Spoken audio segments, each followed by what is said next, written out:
Imaginez une ville flottante, un navire si massif qu'il déplace 250 000 tonnes d'eau de mer, tout en conservant une agilité suffisante pour naviguer dans les ports les plus étroits des Caraïbes. À première vue, un paquebot de croisière semble être une merveille de loisirs, mais sous ses piscines à débordement et ses suites luxueuses se cache l'une des prouesses d'ingénierie les plus efficaces et les plus impitoyablement optimisées de l'histoire de l'humanité. Pour comprendre l'ingéniosité du secteur des croisières, il faut d'abord saisir qu'il ne s'agit pas de simples navires, ce sont des entités mobiles, bénéficiant d'avantages fiscaux, dotées d'une souveraineté absolue et conçues pour tirer le meilleur parti de chaque mètre carré de leur plan de pont. Elles représentent la solution ultime au plus grand problème de l'industrie hôtelière, l'impossibilité de déplacer l'hôtel là où se trouve la demande. Le génie architectural d'un paquebot de croisière moderne commence par sa coque. Contrairement à un cargo conçu pour le volume maximal ou à un navire de guerre conçu pour la vitesse, un paquebot de croisière est conçu pour la stabilité et la verticalité. Les ingénieurs utilisent une poupe en forme de queue de canard et des ailerons stabilisateurs perfectionnés qui agissent comme des ailes sous-marines, réduisant le roulis jusqu'à 90%. Il ne s'agit pas seulement du confort des passagers, c'est un indicateur de rentabilité essentiel. Un navire stable incite les passagers à rester hors de leur cabine et à profiter des zones génératrices de revenus, casinos, bars et boutiques. Si le navire tangue trop, les dépenses par personne chutent. Chaque soudure dans la coque et chaque calcul dans les ballasts représente un investissement direct dans le potentiel de revenus quotidien du navire. Les systèmes de propulsion de ces géants constituent une avancée majeure dans l'ingénierie des transports. La plupart des navires modernes utilisent des nacelles diesel électriques appelées ASIPO. Au lieu d'un arbre d'hélice fixe traditionnel, ces unités peuvent pivoter à 360 degrés, permettant à un navire de la taille de 3 terrains de football d'accoster sans l'assistance coûteuse de remorqueurs. Cette autonomie permet à la compagnie de croisière d'économiser des millions en frais portuaires sur toute la durée de vie du navire. De plus, ces navires fonctionnent comme leurs propres entreprises de service public. Ils dessalent leur eau, traitent leurs déchets et produisent suffisamment d'électricité pour alimenter une petite ville. En verticalisant leur infrastructure, les compagnies de croisière éliminent les intermédiaires, transformant ainsi les coûts externes en gains d'efficacité interne. Le véritable génie réside cependant dans le concept des arbitrages géographiques. Dans l'hôtellerie traditionnelle, si une destination devient impopulaire, dangereuse ou économiquement sinistrée, l'établissement reste figé et les profits s'évaporent. Un paquebot résout ce problème en étant le seul actif de plusieurs milliards de dollars capable de fuir littéralement un marché défavorable. Si un ouragan menace les Caraïbes orientales, le navire se dirige vers les Caraïbes occidentales. Si une région connaît un déclin du tourisme, l'ensemble de hôtels est repositionné en Méditerranée ou en Asie du Sud-Est. Cette mobilité garantit un fonctionnement permanent dans un environnement à forte demande, maintenant un taux d'occupation moyen souvent supérieur à 100%, un chiffre atteint en logeant 3 ou 4 passagers dans des cabines conçues pour 2. Une logistique de cette envergure exige une précision comparable à celle des opérations militaires. En 12 heures, lors d'une escale, le navire doit débarquer plusieurs milliers de passagers, désinfecter des milliers de cabines et embarquer des provisions suffisantes pour nourrir une petite armée pendant une semaine. On parle de 50 000 œufs, 9 tonnes de bœuf et des centaines de milliers de litres de carburant. Cette chaîne d'approvisionnement est gérée avec une telle efficacité que le gaspillage est réduit à une fraction de celui d'un complexe hôtelier terrestre. Les systèmes intelligents du navire suivent la consommation en temps réel et ajustent les commandes futures afin que le coût initial considérable des stocks soit toujours compensé par les besoins prévus pour la prochaine croisière. Enfin, il convient d'examiner les montages juridiques qui rendent ce modèle économique quasiment impénétrable.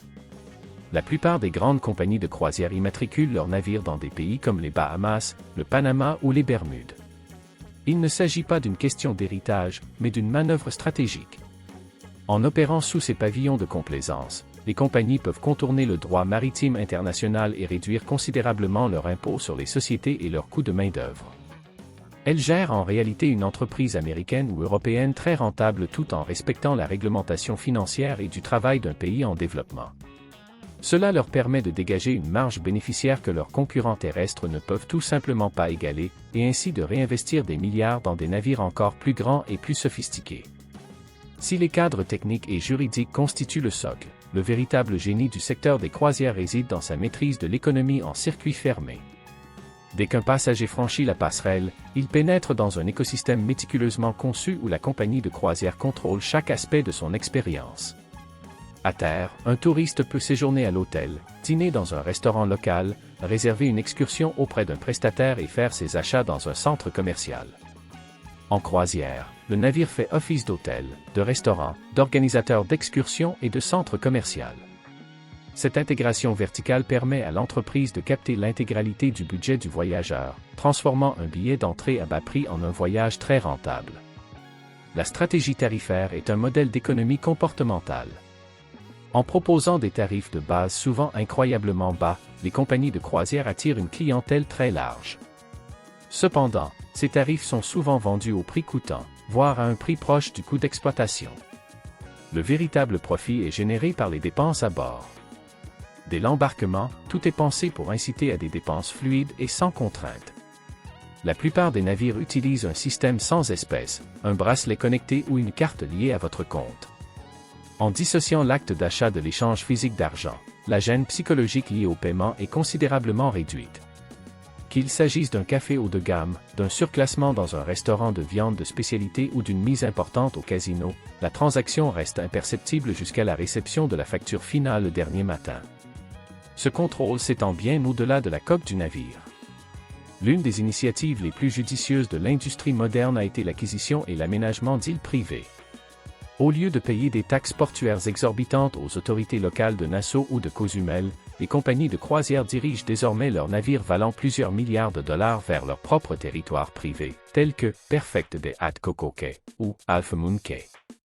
Sur ces îles, chaque dollar dépensé pour la location d'une cabane, une excursion en jet ski ou un cocktail est directement reversé à la compagnie de croisière. Elles ont ainsi éliminé les retombées économiques des touristes sur l'économie locale, garantissant que leurs passagers restent au sein de leur écosystème de marque, même lorsqu'ils sont à terre. L'exploitation des données à bord de ces navires est tout aussi impressionnante. Les navires modernes sont équipés de milliers de capteurs et d'une intelligence artificielle sophistiquée qui analyse les flux et les comportements des passagers. Si les données indiquent qu'un salon est sous-utilisé à 15 heures, l'équipage peut instantanément diffuser une notification pour une dégustation éphémère ou une vente flash dans la galerie marchande. Cette optimisation en temps réel garantit que les ressources humaines et matérielles sont toujours allouées aux activités les plus rentables. Même le service de restauration est une prouesse technique. En analysant les habitudes de consommation passées, les navires peuvent prédire avec exactitude les quantités de chaque plat consommé, réduisant ainsi le gaspillage alimentaire à un niveau digne des plus grands restaurants 5 étoiles. De plus, le programme de fidélisation mis en place par ces compagnies est extrêmement performant. Le secteur des croisières affiche l'un des taux de fidélisation les plus élevés du secteur du voyage. En gamifiant l'expérience grâce à différents niveaux de fidélité offrant des avantages comme l'embarquement prioritaire ou l'accès à des salons exclusifs, les compagnies créent un lien émotionnel et valorisant avec la marque. Cela réduit considérablement les coûts marketing, car une grande partie des cabines sont occupées par des habitués qui connaissent déjà le navire et ses possibilités de consommation. C'est un cercle vertueux où le passager se sent comme un VIP, tandis que la compagnie bénéficie d'un flux de revenus prévisible et croissant à forte marge. L'industrie des croisières a survécu aux pandémies mondiales, aux récessions économiques et à l'évolution des réglementations environnementales grâce à sa capacité d'adaptation exceptionnelle dans le domaine des transports. C'est un secteur qui vend le rêve du grand large tout en opérant avec la précision froide et calculée d'une usine de haute technologie.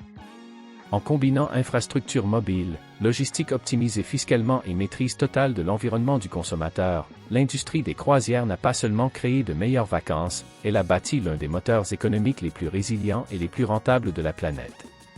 Si cette analyse de l'ingénierie et de l'économie maritime vous a été utile, n'hésitez pas à aimer la vidéo et à vous abonner à la chaîne.